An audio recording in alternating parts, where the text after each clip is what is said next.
and welcome to the 15th meeting of the Public Audit and Post-Legislative Scrutiny Committee in 2020 and our first hybrid meeting.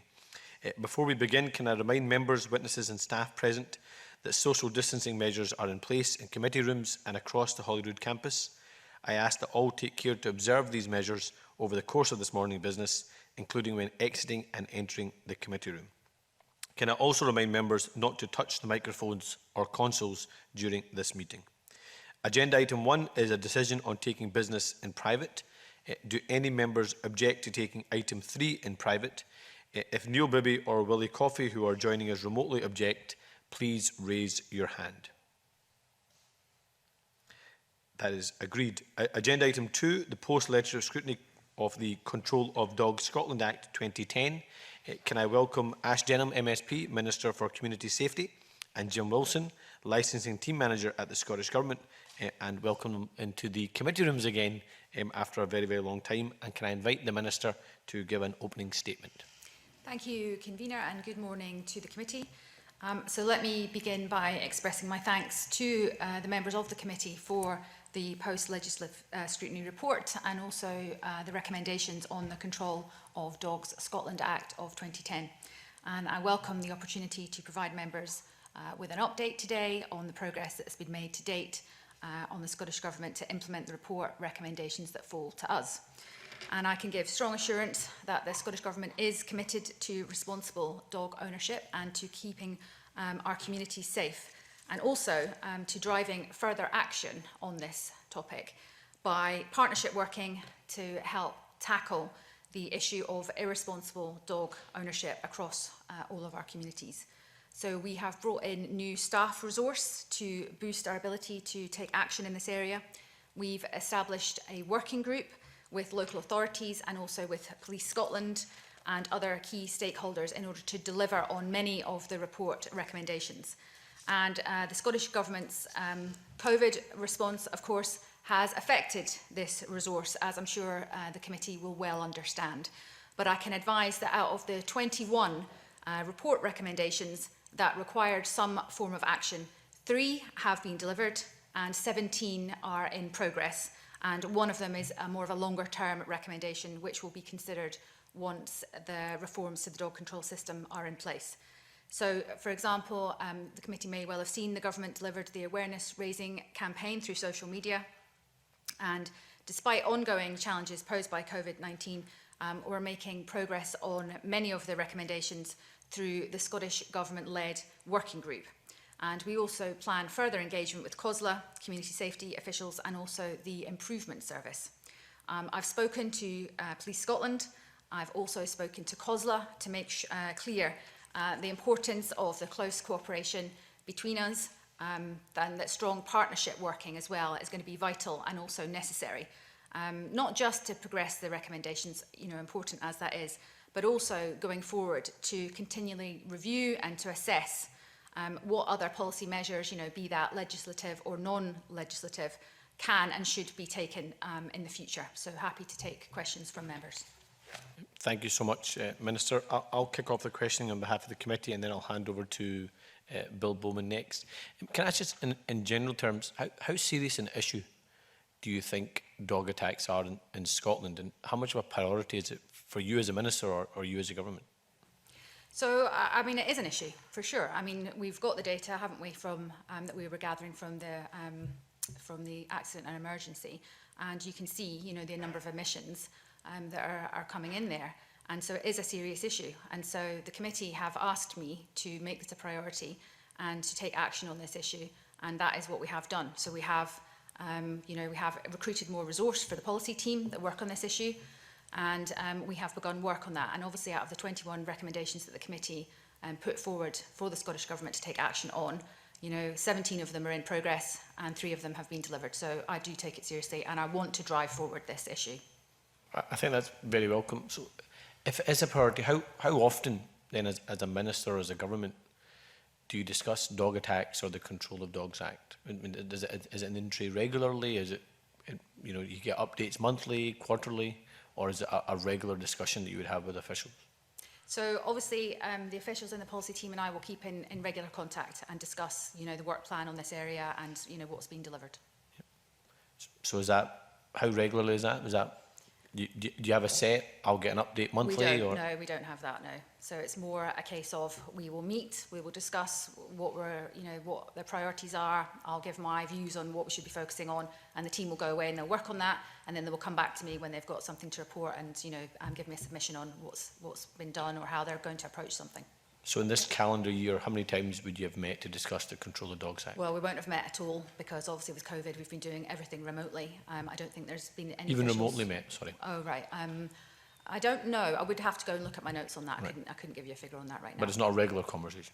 It depends what you mean by regular. It is, certainly I get updates from my officials on this topic on a regular basis. Okay. Just looking at the stats, it's a tragic number. So, in 2018, it was number of attendances related to dog attacks was just under 6,500.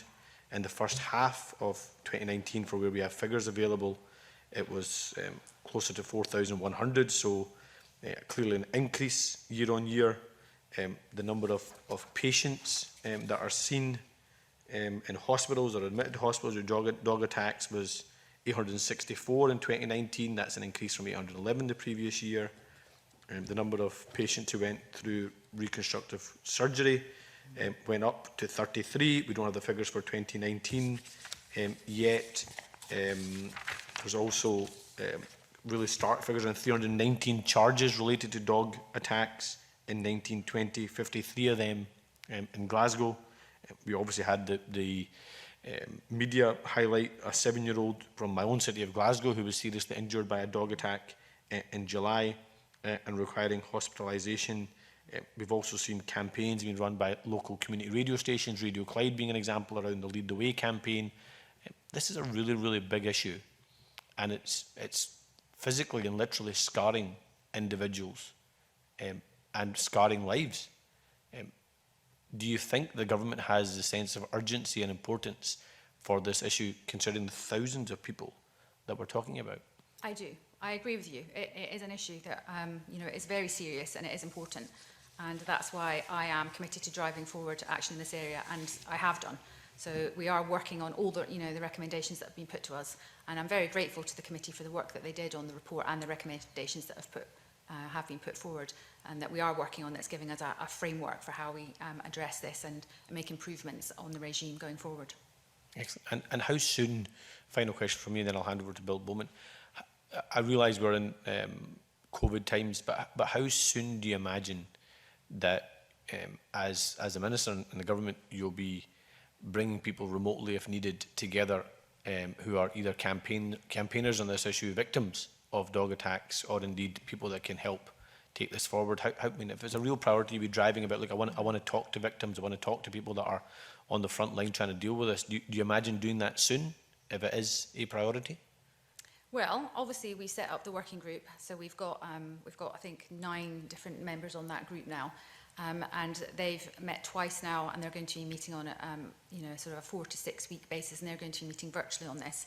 And we've done that because many of the recommendations for the government are actually really for the relevant enforcement agencies. So this is a way of bringing everyone together so that together we can drive forward these improvements. So and that is something that's taking place at the moment. So that working group's going to meet every 4 to 6 weeks. Yes. Do you expect a report back every 4 to 6 weeks? Yes.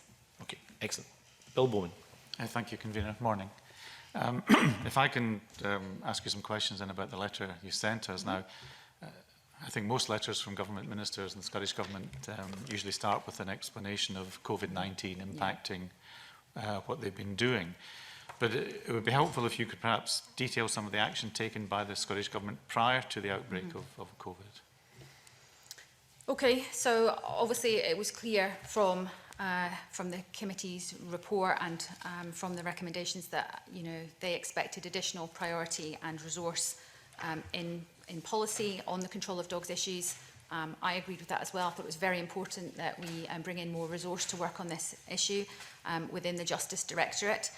So, you may not be aware of this, but there's quite an issue within Scottish Government, and this was the case last year. It's more acute than ever this year.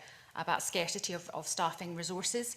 So it was a bit of a challenge to get that staff in place, but we did. And so we've now got an expanded team in policy, that are working on this issue and driving this forward.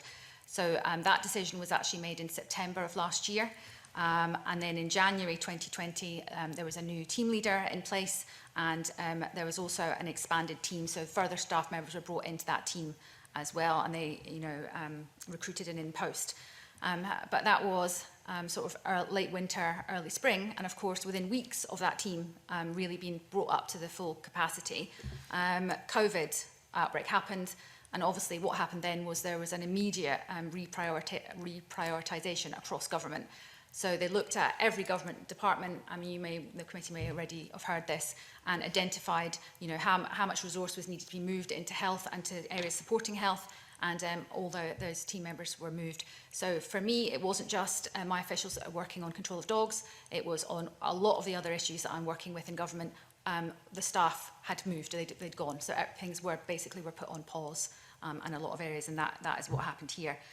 So, for instance, the team leader that was working on that was actually moved to a COVID hub response to head up a COVID response.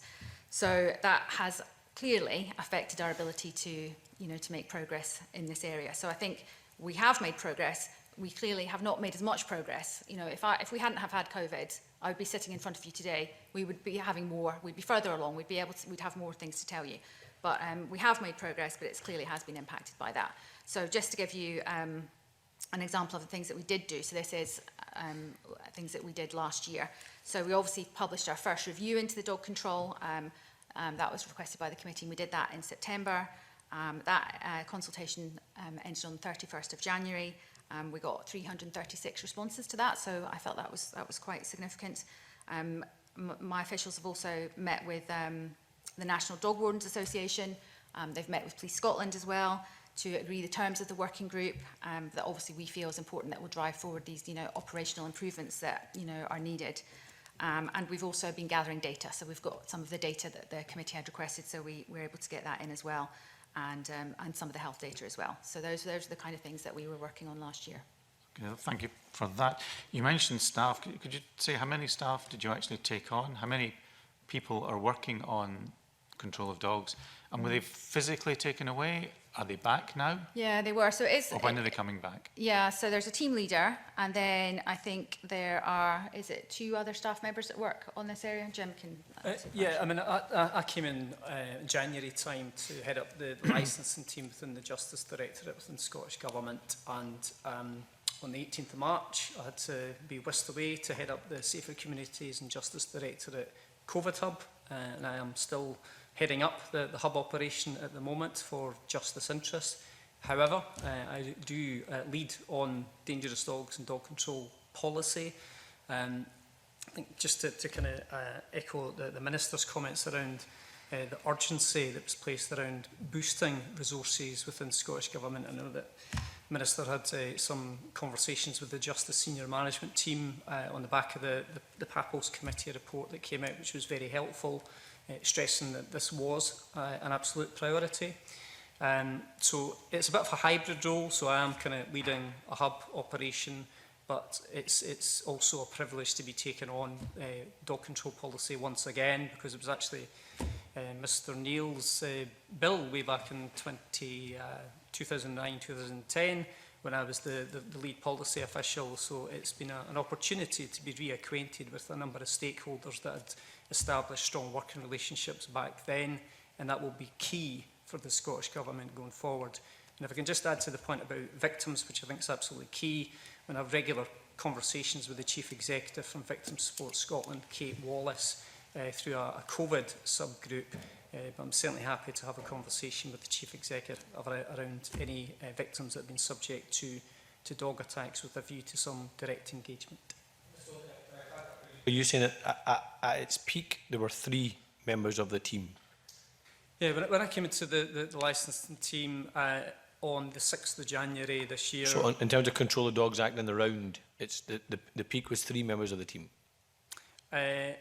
Previously, yes, but because we had a member of staff who retired, we were only kind of down to 2 members of staff. So one of the first things I wanted to do when I took up this post in January was recruit. So we managed to pull in another 2 officials into the team.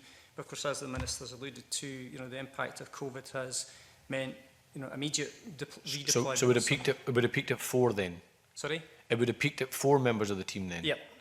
And then, so the same point last year, what was the number of members in the team? We would have had 3 individuals, right. but again, not all working on dogs. I have right. to stress that, and that was the reason why the conversations had to be held between Minister and senior management team within Justice. So it peaked at 4, and at the moment there's still 4? There are 4 individuals. Yep. Right. And of the 4, how many are dedicated to the Control the Dogs Act? 2. 2. Okay. Yep. Sorry, back to you, Mr. Wilson. That's okay, thank you. Let me ask you another question then. I'm not quite sure if I'm confusing the tripartite group that you referred to with a working group that you mentioned earlier, but you spoke in your letter about a group between the Scottish Government, the police and the local authority and dog wardens. And you said that that group in your letter hadn't yet been established. Has it now been established, or? It has. We were calling it the tripartite group at the beginning because it just had the 3 members. We've since then widened it out, so it's got 9 members on it. I can give the committee details of exactly who's sitting on it now. So we've just obviously updated the name to call it a working group. So I apologise for the confusion on that one. So it has been set up. At this point, it's met twice. Which I think I've said already, and it's going to be meeting virtually every 4 to 6 weeks. We have looked at whether they should be meeting more regularly than that, but we felt that the 4 to 6 weeks was around about the right time frame in order to make progress between the meetings. So we've set it at that. They first met on the 8th of July, and their main focus at this point is on the delivery of the obviously the operational recommendations that are contained within the report. And the reason we set up this group is that it brings the operational members who are responsible for enforcement together, so that together we can support them, we can work together, and we can try and get to drive forward the improvements that we need to see to obviously make progress on this issue. So there were steps obviously taken to develop the idea of as it was at the time, the tripartite group, and that was done pre-lockdown. So that was, it was happening last year, but it hasn't, it didn't actually come into, it hasn't actually started until, as I said, it's had the 2 meetings now. So other things that they're going to be working on is things like the joint protocol. So obviously we said we would look again at that and see if there were updates that we could do on that. And also updates on the statutory guidance. So again, committed to looking at that and see if we could update that to improve it and make it more useful. The group are also going to be discussing things like the database. So the DCN database, that's going to be a topic, and also training. So, so things like policing, local authority training, that's going to be something that's being discussed. They'll also no doubt go on to talk about legislative action, any further measures that would be required.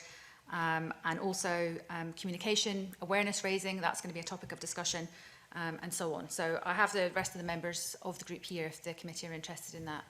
Well, I'm sure we will, if you can send that to us. But if I could just ask one final point. Yes, you did say they met twice, I think once in excuse me, Edinburgh and once in Dundee. Now, the number of dog attacks in rural areas, for example, in livestock, what engagement has there been with rural communities in Scotland? Well, obviously, we've written to all, I've just recently written to all local authorities again to highlight this issue, and also to ask them, because clearly, we all know there's huge differences. And as you rightly point out, the difference between rural areas and how they might deal with things and what their challenges are could be quite different to something in an urban setting. I think it might be broader than just the local authorities, though. Absolutely, but we have written to them because they're well placed, obviously, to do awareness raising on this issue. So I have written to them again recently. So I have written to right across the country. So we want to hear from local authorities in every type of setting, not just urban ones.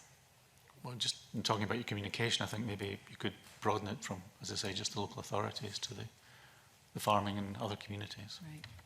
Thank you very much. Thank you. Minister, I think it's very welcome that the group is wider than was originally planned. Is there a victims representative? on the working group? There isn't, no. Is that something that the Minister would consider doing? Just I from think from we would, yeah. a people's, if we are going to make it wider, then Yeah. we should have those that are representative of the victims, I think would be very important to have as part of that working I group. think that's a useful suggestion, yeah. Yeah, I would agree. I think you know, it's very important that a victim's voice is part of these conversations going forward. Excellent. So if you can commit to that, that'd be fantastic. We will. Mr. Beattie. Thank you, Convener. Minister, I welcome your commitment to this particular issue, because it's an extremely serious one. And I can't help but think if this was drunken driving or something that was resulting in thousands of our citizens being injured or attacked and so on, there'd be maybe a greater urgency behind it. However, I want to look particularly at one of the recommendations that came forward from the committee, which is in relation to the database, dog database, which seems to be a very key element in any sort of getting a grips of the situation. Now, I think your consultation as well indicated that most respondents were in favour of establishing such a database, and indeed the government in the past has given commitments on that, although I don't think actual resources were allocated to carrying that through. Now, in your letter of 10th June, you said that the tripartite group had not yet been set up. I think you're now saying it has been set up. Yeah. Can you confirm that establishing this database is part of the work of this group? And what sort of timetable are you working to establish that database? So we hadn't made a prior commitment to set up the database. It was in the 2010 Act, and it said that government could go on to set up a database, but obviously for whatever reason that didn't happen at that time. So we also actually, just to put this on the record as well, is the government had a statutory duty to consult on the setting up of the database. So that's why we couldn't have, for instance, gone out and started to do it, you know, in July or August last year. So we put that into the first review. It was in the consultation. You're quite right to say that there was strong support in the responses to the consultation on the idea of setting up the database. So we are committed to doing that now. We will be committing to doing that. So that certainly is one of the key focuses of the working group, and something that they will be looking into as well. So I've also discussed this directly with COSLA as well, because I thought it was very important to have that engagement with COSLA. So I spoke to Councillor Kelly Parry, so she's the Community Safety and Wellbeing spokesperson, and I've also had similar conversations with senior officers also at Police Scotland about the issue of the database, so I've discussed that with them. So the outcome of the discussion that I had with Councillor Parry at COSLA was that Scottish Government officials would set up a meeting and start to explore this with the Improvement Service, and I think Jim can give you some more information on that in a moment, about how to best take forward this database project. So it is going to be quite a big project, I think.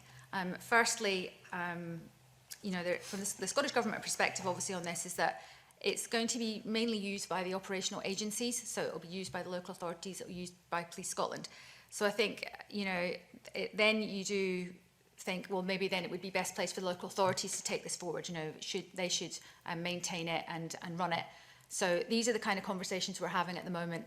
We're at a scoping stage in the work, I would say, on how we take that forward. But I'll let Jim, who can give a bit more detail on that. Yeah, thanks to Mr Beattie for the question, and just as you've correctly pointed out, that in relation to the consultation that was conducted by Scottish Government around the operational effectiveness of the 2010 Act, in relation to the specific question on whether a national dog control notice database should be established, there was 315 respondents who offered a specific view on the question, with 279 respondents who were supportive and 36 who were opposed. So clearly strong support for the establishment of such a system. I think, yeah, and ultimately the point around the working group, it was one of the first things that was discussed by the working group when we met on the 8th of July. It was also considered yesterday when we had the working group conversation that I chair. The point about the improvement service, I think, is quite key, because we have a commitment to an engagement with the improvement service on the 2nd of September and that will be open to members of the working group to participate in that conversation. But the conversations will take place with the head of data and intelligence and also the head of digital public service delivery for the improvement service to explore what is a realistic time frame around delivery of a national database for dog control notices. And just to add that just picking up on some of the points that were raised, there was 19 local authorities who responded to that consultation. But some concerns were expressed. A number of issues were raised by local authorities around having different IT systems, so the complexity of different systems that might be used across the local authority estate needs to be carefully thought through. And also, just wearing a different hat for a second, when I used to work within the Justice Digital and Strategy Unit, it's always important to actually look at the future-proofing of a system. So ultimately, if a dog control notice database is brought about and it goes live, clearly that would only hold information that relates to a dog control notice. But if we were to look at expanding the information that could be held in a system, it's important that the technology that is selected to support the database has the ability to be scaled up to do more in the future. I think it's extremely important that all possibilities are looked at in terms of this database, not necessarily just for dog control notice. Are you looking at other possibilities, such as having a national database for all dogs, as some other countries do? Of course, there's a cost to this, and the question now would be, how would you recover that cost? But that's a different issue. Yeah, I mean, I think just to answer that point, I had a conversation with a chap called Jim Ferguson, who is a dog warden who works for Argyll and Bute Council. Now, Jim Ferguson actually visited colleagues in Ireland to explore the system that they actually use. It's actually a database system. It's actually it's run through their post office. So local authorities are given access to that information. And it was a point that was raised very helpfully in the committee's report around engaging with other jurisdictions such as Ireland, and I think Sweden was mentioned as well. So it's important that we do understand what systems are used in other jurisdictions and whether there'd be an opportunity to consider holding more information. I do think one of the key points around the database does relate to microchipping as well. So of course, dog control notice that would be served by a local authority, dog warden. Of course, there is a prescribed form that sets out the information that would be contained within a dog control notice, which does include information around the microchip. And I think that's quite key, because ultimately I would see that the database has been an enforcement tool for local authorities that would be given access to the police as well. But it's that ability to actually track, let's just say Jim Wilson, who resides in Fife, moves to Edinburgh, but I was given a dog control notice. There is a clear benefit in actually having information that would be available for local authorities to kind of almost track, well, where is the owner? Where does the owner now reside? But I think because of microchipping regulations that came in 2016, of course, there is an opportunity to also track the dog, which I think is quite key as well. If you think about challenges that could arise if there is a change of ownership. So somebody who's been subject to a dog control notice thinks, I don't want the dog anymore, and passes over to someone else. Of course, there is an expectation and a requirement for the person who's been given the dog control notice to notify the local authority. But of course, we need to look at the opportunities for digital to support the policy in this area going forward. I thought there was a problem with the chipping, that it couldn't hold enough information to be useful for a database. Yeah, I mean, certainly microchipping is something that, and I would need to speak to colleagues with it. Yeah, but that is a really good point, and I think that in terms of understanding the mechanics of how we could use a database to get the maximum outputs, we have to understand, any technical issues that would need to be factored in and understood. So I know that we can certainly have conversations with Scottish Government animal welfare policy colleagues who have the responsibility for microchipping more generally, but I take that on board. Just one last question is, what sort of timetable have you got for this? Yeah, I mean, I will know more on the 2nd of September once I have the exploratory conversations with the improvement service. I think they have certainly got a good track record of providing councils with that sort of consultation type support, and they have been involved in digital projects in the past. I think if I was to offer up a general line, I mean, if you had a standard service that you would look at, and that's if you've got let's just say an organisation and all their staff members are on the same network, you could look at establishing a national system on average between 6 and 9 months. However, the complexity is, of course, we're looking at different IT systems that are used by local authorities across Scotland. We would need to obviously think about the police IT systems as well.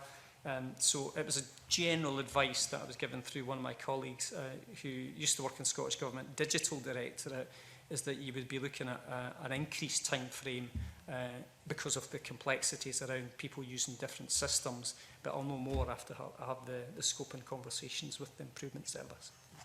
Thank you.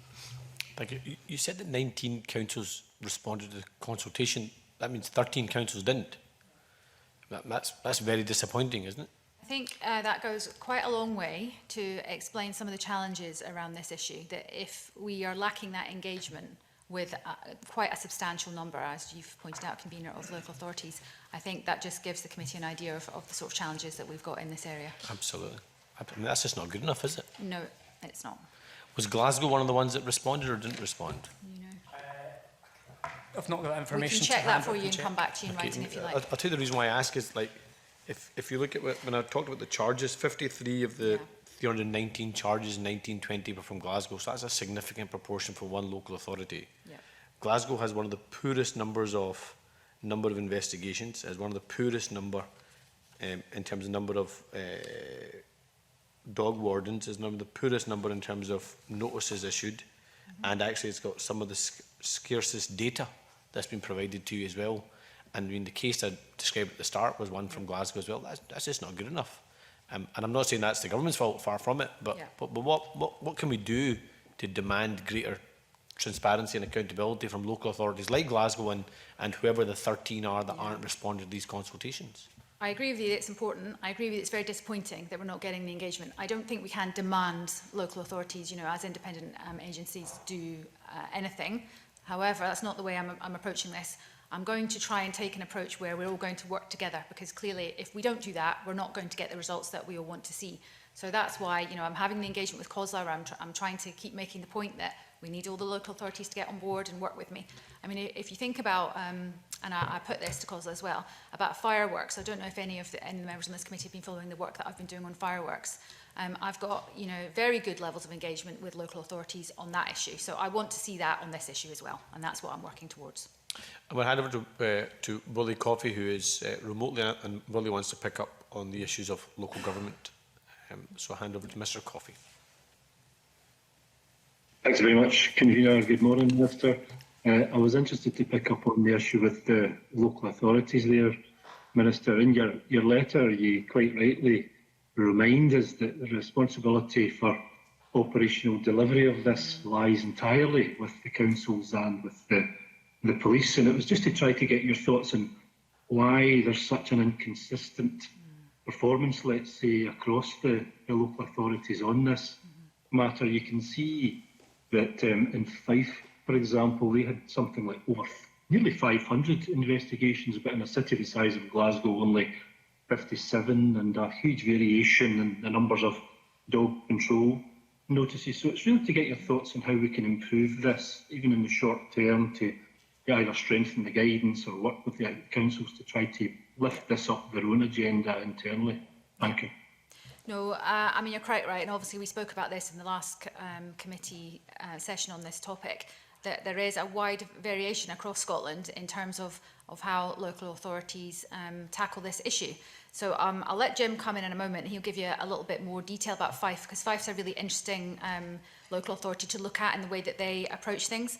But I think that's what we want to do. We want to see, you know, a good number of dog wardens. We want to see them to be highly trained, because if this is to be the preventative regime that I think we all agree that it can be, and work towards, you know, making sure dogs are under control, that we've got responsible dog ownership, and then that translates into less people being attacked by dogs, then we need to see an improvement in that enforcement. So obviously the committee's recommendations, you know, many of them are around that. We've taken that on board to see how we as Scottish Government, who are not the enforcement agency, can work with the enforcement agencies in order to get that progress. So I think there is an element here of looking at best practice, which I would say Fife local authority, you know, have got some very good best practice to share on that, and try to make sure that we can share that across Scotland.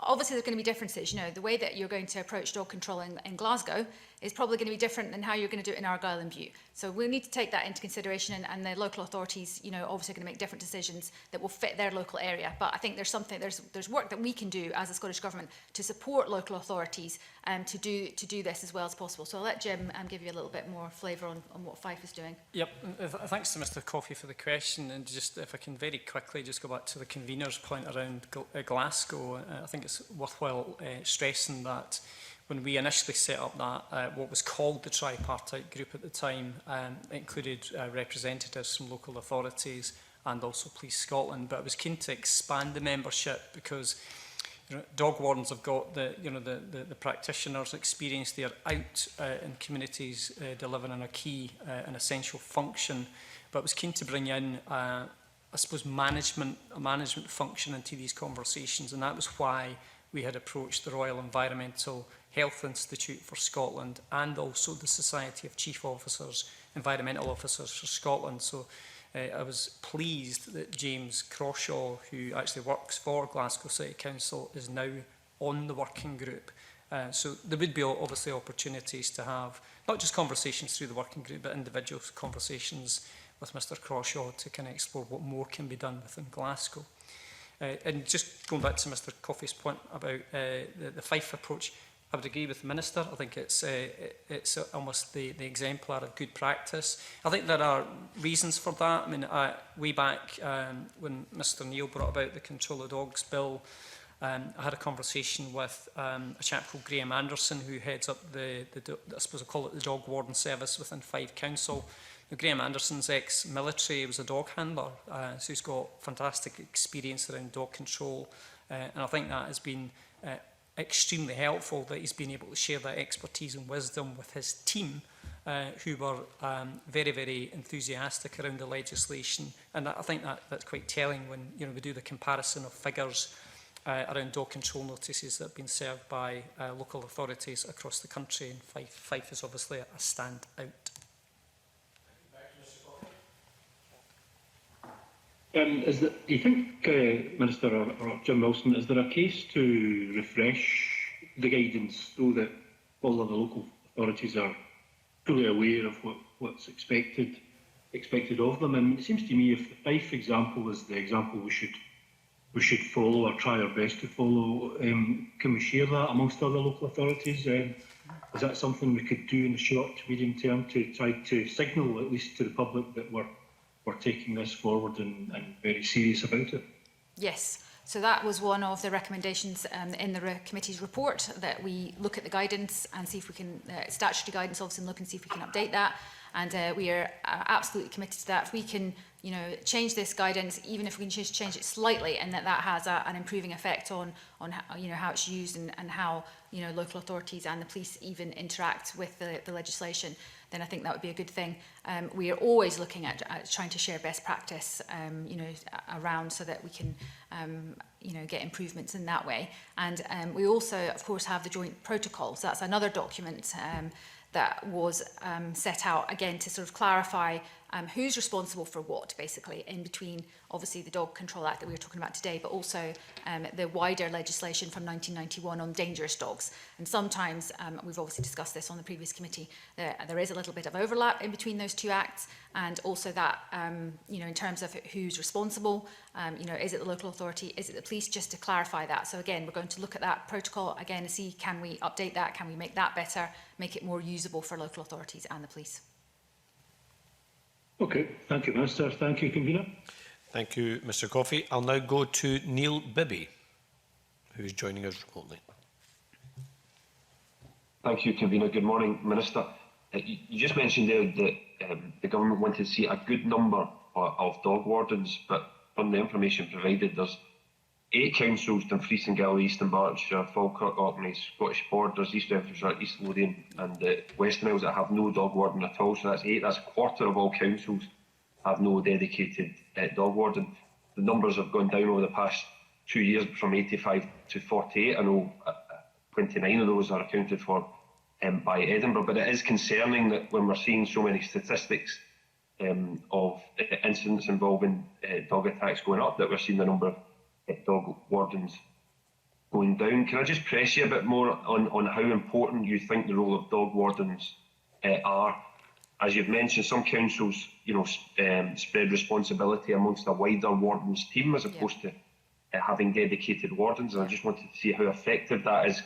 Those two models are, and do you think there's a correlation between the number of dedicated dog wardens, the information being provided to the government, the engagement that there is with the government, and the action that's therefore being taken? Because we've heard about the difference between Glasgow and Fife. Glasgow has 2 dog wardens, and Fife has 4 for a much smaller area. So I just want to kind of get your thoughts on that, please. Yeah. I think the member makes an excellent point. Clearly, if we're discussing the Dog Control Act of 2010, dog wardens, as the front line of enforcement in this, are going to be key in that. And we've all seen the data, and we can all see that different local authorities have a different number of wardens. I know that some of them are not dedicated, so it may look like they don't have a dog warden, but actually it may be another warden that takes on that function, but they wouldn't be listed in, as a dedicated dog warden. I think my view on that would be that in order for this enforcement regime to be effective, we need a good level of dog wardens, and obviously that would be for the local authority to determine in their own case what that looks like. So that's up to them to do that. But I think we clearly do need them to be able to do that. And I would say as well, we've just talked about Fife being an exemplar, and that they need to have a good level of training as well. So I think they need to be well trained, and there need to be sufficient number of them in order to carry out that enforcement. And I advised the committee that I did have a conversation with COSLA about this, and I did raise the issue of the numbers of dog wardens with COSLA. So just to reassure the committee that I am having those conversations with COSLA. Mr Bibby? Thanks, Convener. Thank the Minister for that answer. Do you think you got a satisfactory answer from COSLA? I mean, certainly with Kelly Parry, I felt that we were very simpatico in terms of we both understand that in order for enforcement to be effective, you need to have the dog wardens in place in order to do that. And also, this issue, we spoke about this on the last committee, about preventative spending. If you spend the money here, you're not going to need to spend it, stitching people up in A&E later. So I think we're all on the same page in terms of we're understanding that and we're wanting to go forward. I guess where we're, I suppose it's and how we do that, and we've already discussed that, I'm not the enforcement agency and I can't really tell local authorities what to do. So it's I guess with the setting up the working group, it's that bringing everyone together, talking about what these issues are, how important this is, and in order to drive that change. Do you have a figure available of how much collectively all local authorities are spending on control of dogs? I don't know. Is it something that's possible to collect and share with the committee? You can broken down by council, and then a Scotland-wide figure? Yeah, we could try and get that information for the committee. Excellent. Alec Neil. Thank you, Convener. Can I first of all say I'm very encouraged by the progress that's been made against the very difficult background of COVID and all the limitations that puts on is trying to establish working groups and getting them meeting and all the rest of it. First of all, can I ask the 13 councils who have not responded to the government, could you let us have the full list of the 13, please? I think it would be useful for us to know that, actually, and it shouldn't be any secret. And hopefully the fact that we've asked for that might encourage some of those 13 now to respond to the government, because this is an important issue throughout Scotland, I suspect, in every local authority area, not just in the 19 who've responded to the government. Can I just go back to the issue of the notice and so on? It seems to me that there are two broad areas where we need to build on the 2010 Act. One is, I don't think we're strong enough in terms of the sanctions against people who defied the Act and who irresponsibly use their dogs, in some cases, extreme cases, as weapons, just almost like a substitute for guns. Yeah. And I think we need to come down very hard on those people in future. And secondly, I think that the enforcement, the resources for enforcement, the mechanisms for enforcement are very important. And one of my questions would be, will you look at making refusal or someone who fails to provide the information, and I'm talking about the dog owner here, to provide the requisite information to the proper authorities, particularly through the database, if that will become a criminal offence? Because I think unless we get really hard on these people, I'm not talking about somebody whose dog just goes AWOL all of a sudden. You know, clearly there might be extenuating circumstances, or where a dog has been baited into biting someone. But clearly those people who, you know, clearly have deliberately not protected people, others, or other dogs or other animals from their dogs, I think are criminals and should be treated as such. So can I ask, is that something you will consider? Obviously it needs some thought, it needs consultation, but will you consider that as part of the armoury of policies in dealing with this issue? So we are considering that. I mean, I don't know if you're specifically talking, obviously there's the offence of obstruction, so I don't know if that kind of plays into what you were talking about there. So definitely we saw that as being a gap, that, you know, if a dog warden goes to try to speak to someone and their dog's clearly out of control, that person refuses to engage with the dog warden, walks off, won't give their name and address, you know, that's this type of thing. So clearly that's going to be an enforcement challenge, and we don't want to make dog warden's job any more difficult than clearly it already is. So that is something that was in the consultation. There was really good support for the offence of obstruction that came through in the consultation, you know, this failing to give adequate information. And so we intend to legislate on that at the first available, you know, opportunity for that. So I would say there's a number of things that have come through from the consultation, and obviously we've got the next review still to come, which has this sort of the wider picture, and obviously looks into the 91 Act as well. And there's a number of things that we would want to legislate, I think, that would improve this regime of dog control, which we're committed to doing. However, I know that the committee will be aware we are running out of session time in this Parliament. Yeah.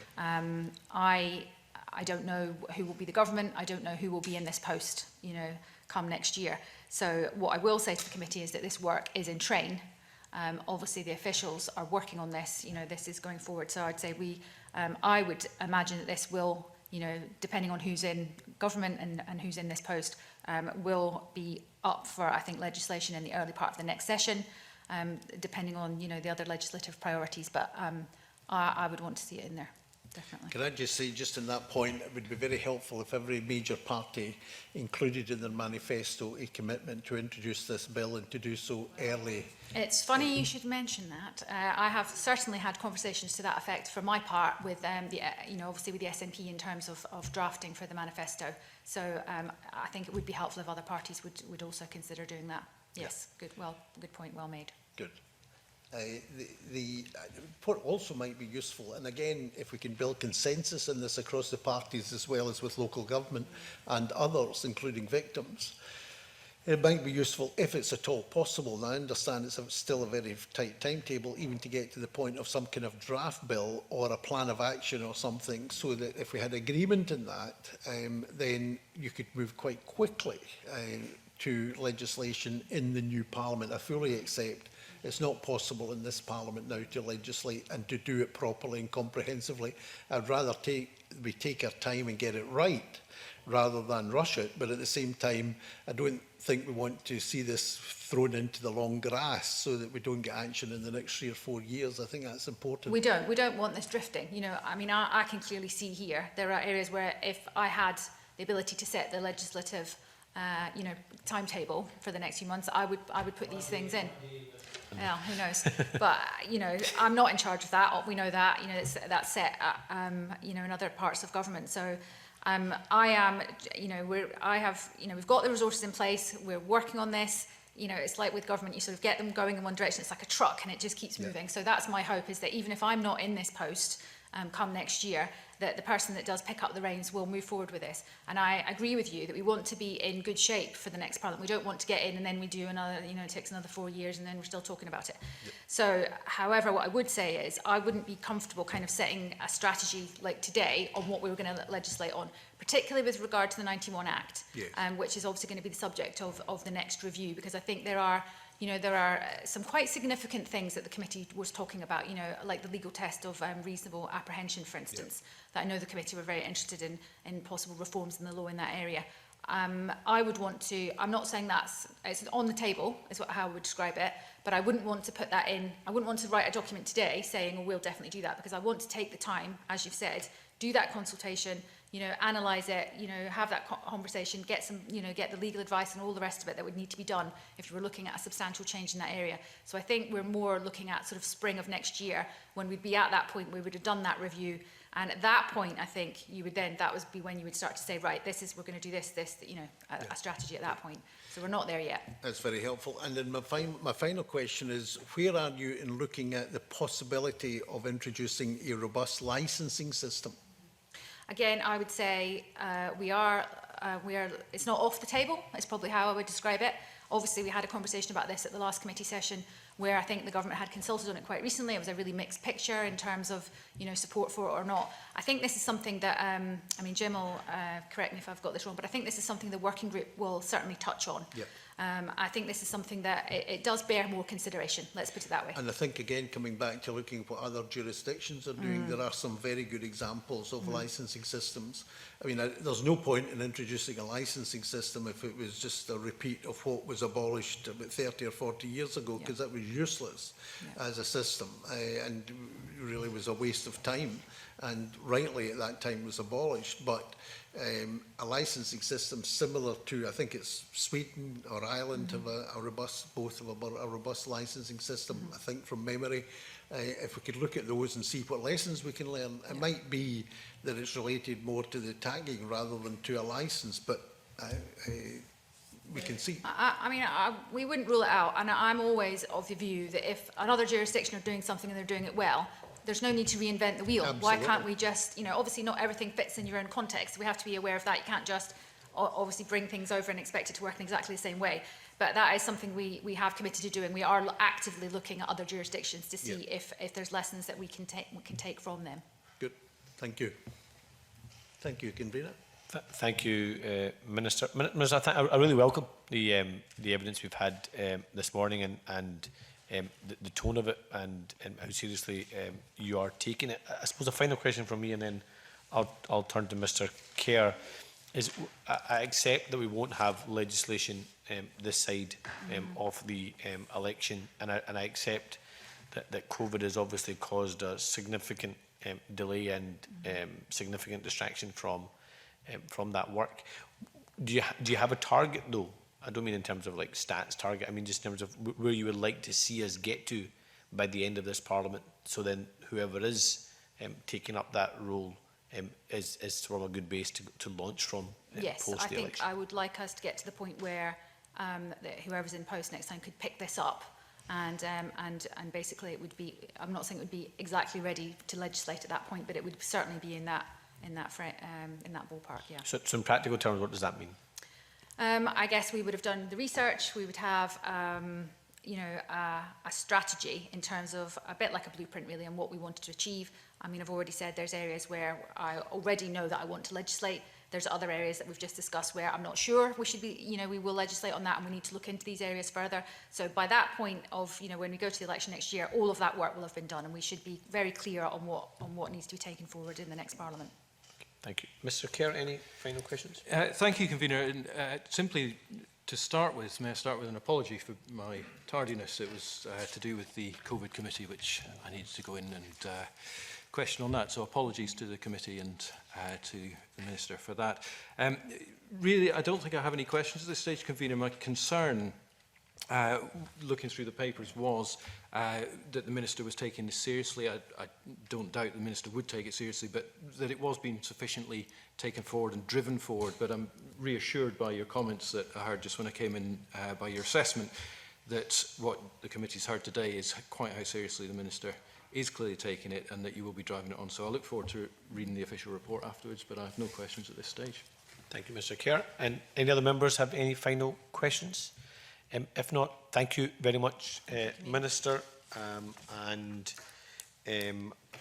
We will...